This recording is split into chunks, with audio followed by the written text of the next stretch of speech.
Halo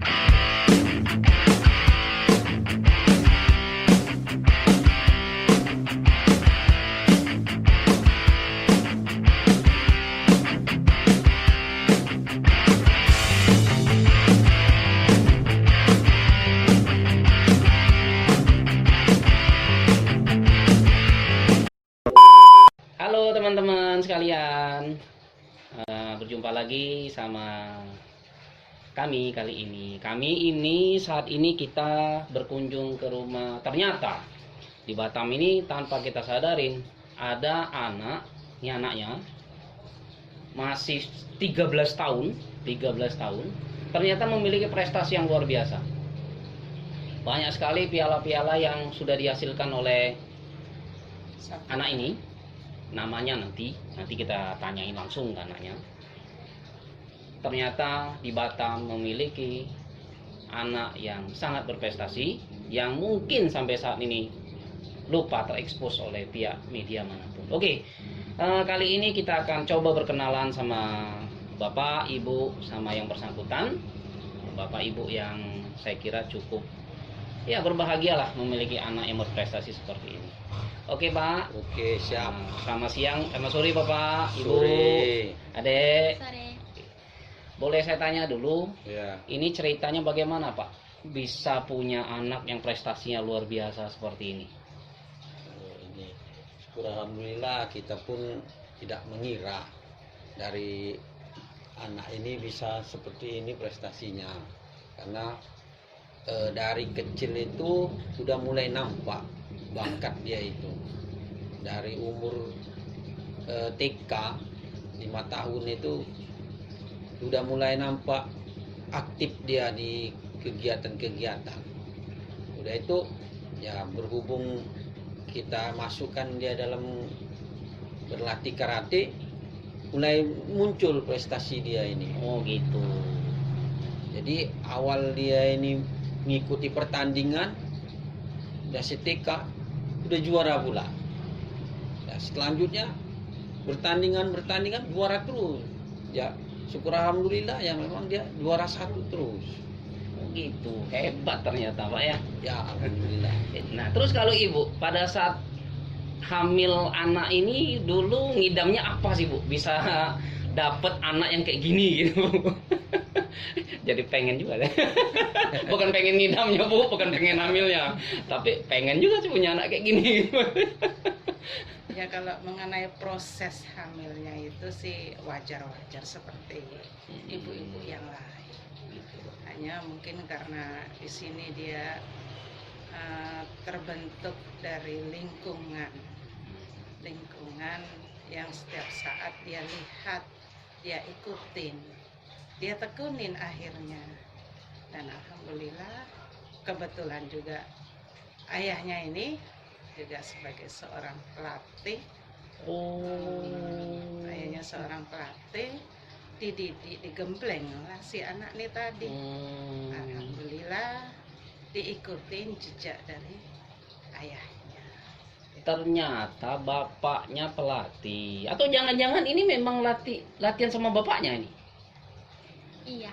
Walah, memang buah tuh kalau jatuh nggak pernah jauh dari pohon, kecuali pohonnya di jurang ya. Rupanya ayahnya yang punya dojo. Iya. Dojonya apa kalau boleh tahu? Kalau sekarang ini nama dojo kita kan nama perguruan lah. Nama perguruan Gabdika Shitorikai. Gabdika ternyata. Kalau untuk dojo kita latihan di Gria, di SP. Di Gria SP. Oh, daerah sekitar sini Pak ya. Batu Haji. Oke. Nah, jadi bagi bapak-bapak, ibu-ibu yang menonton channel ini, kalau punya anak, ingin punya anak berprestasi di bidang karate, silakan datang ke Gria, silakan mendaftar ke dojonya Pak, namanya Hendra. Pak Hendra. Jangan ragu, Senpai Hendra. Produknya ada gitu kan. Nah, untuk itu kita langsung berkenalan sama anak yang bersangkutan. Namanya siapa, Dek? Namanya Syafira Ramadhani. Syafira Ramadhani. Berarti lahirnya di bulan puasa. Iya. Wih, tapi ternyata tidak puasa atas prestasi ya. Oh, iya. Lahir tanggal berapa, Dek? 9 Oktober 2007. Wih, baru ulang tahun. 9 Oktober 2007.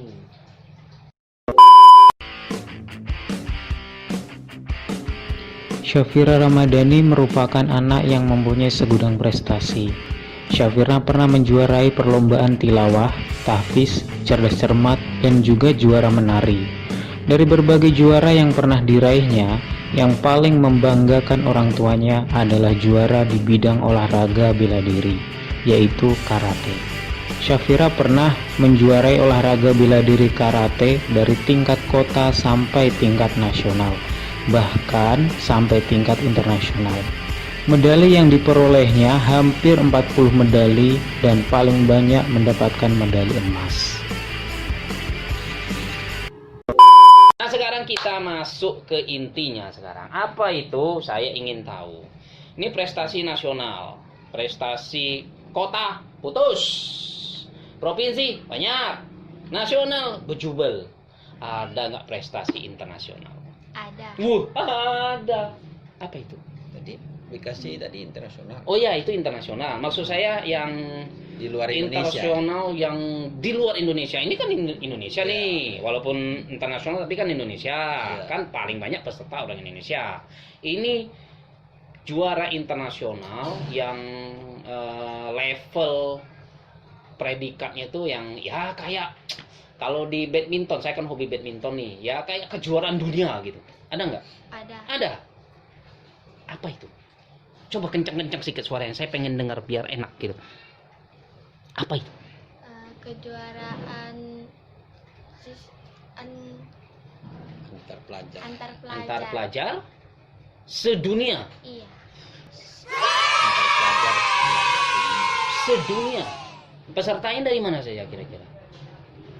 Dari ada Belanda, Belanda, Prancis, Prancis, terus Belgia, Belgia, India, India juga. Terus Inggris, Inggris. Jepang ada nggak Jepang? Karena ini kan karate ini kan asalnya dari Jepang nih. Ada nggak Jepang? tidak ada. Jepang Was- malah nggak ngirim. wasitnya Jepang. Wasitnya Jepang. Banyak. Pokoknya rata-rata orang Eropa ya. Ya betul. Wow. Sekitar dia Belgia itu kurang lebih ada berapa negara sekitar situlah. Mungkin sekitar ada 20 negara yang ikut. 20 Cuman nggak negara. hafal yang Hmm. negara mana aja. Satu negara ngirim berapa atlet biasanya? Kalau kemarin itu dilihat sekitar 10-an. Satu negara kirim 10 atlet. Ya. Dan ada 20 negara. Oke, kita potong rata. Jadi sekitar 150 sampai 200 orang yang ikut bertanding. Juara juga. Iya. Juara juga. Juara berapa? Juara 2. Juara 2. Kategori Kata. kata. Juara 2. Mengalahkan orang-orang Eropa yang badannya agak besar. Gila. Mana pialanya? Lihat dulu. Wih, ini yang putih. Ini ya. Wow. Ih, berat ya. Memang beda kalau dari luar negeri, coy. Sumpah aku nggak bisa bacanya. Karena ini menggunakan bahasa Prancis. Bahasa Prancis. Nanti kalau kita sebut lidah kita patah-patah ini. Juara 2 dari Belgia. Gila prestasinya. Gak sangka ya anak ini. Oke, ini piala-piala nanti akan kita bongkarin satu-satu di nanti videonya ada tersendiri khusus. Kali ini kita ingin bukti nantinya. Apa itu? Katanya juara. Yang namanya juara harus bisa buktikan. Kita akan melihat ada ini memperagakan karatenya nanti. Tapi di tempat luar ya, biar lebih enak adem suasananya. Oke sih, thank you. Assalamualaikum warahmatullahi wabarakatuh.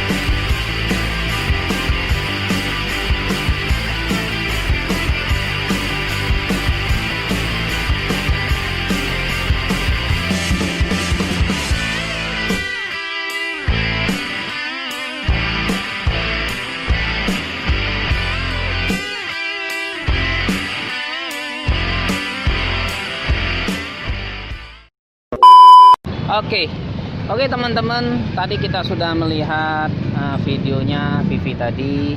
Oke lah, tadi cukup bagus ya videonya. Untuk itu, iya Pak, Bapak memiliki anak berprestasi, memiliki dojo juga. Kira-kira harapannya kepada pemerintah untuk anak Bapak ini apa Pak kira-kira Pak?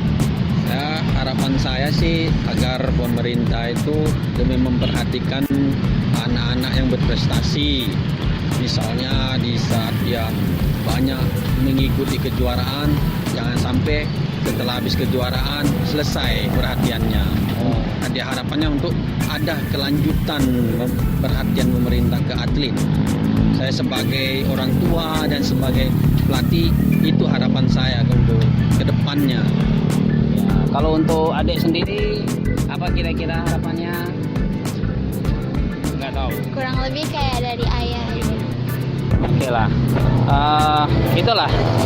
Mudah-mudahan pemerintah kita, terutama Kota Batam dan Provinsi Kepri, melihat video ini dan memiliki cara lah bagaimana supaya adik kita yang berprestasi ini bisa lebih berkembang lagi. Ya, syukur-syukur dapat dana pembinaan, begitu kan? Amin, kan itu kan. Dan Bapak juga mungkin membuka dojo, tempatnya gampang untuk dipilih Pak ya. Karena sampai saat ini juga sulit untuk memilih tempat membuat dojo-dojo itu. Dojo misbar, kalau saya punya dojo misbar, gerimis bubar. Nah itu Pak, nah itu ya Pak Wali Kota, Pak Gubernur, misbar, gerimis bubar.